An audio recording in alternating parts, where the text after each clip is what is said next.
Metro Manila Film Festival 2023 Best Picture na Firefly magatutulong sa pagpapalago ng turismo sa Bicol Region ayon sa DOT.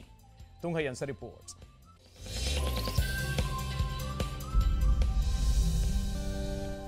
Isa ang Firefly sa mga naging entry sa 2023 Metro Manila Film Festival kung saan naiuwi nito ang Best Picture Award.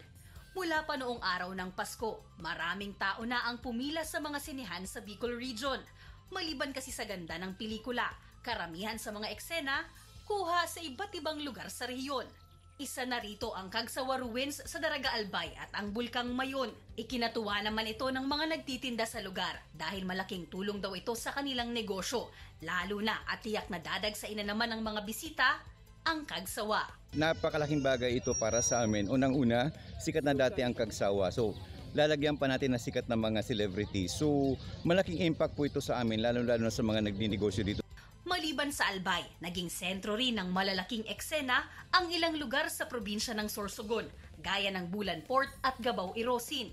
Labis din ang kasiyahan ng mga residente sa probinsya na makita ang kanilang lugar sa naturang pelikula.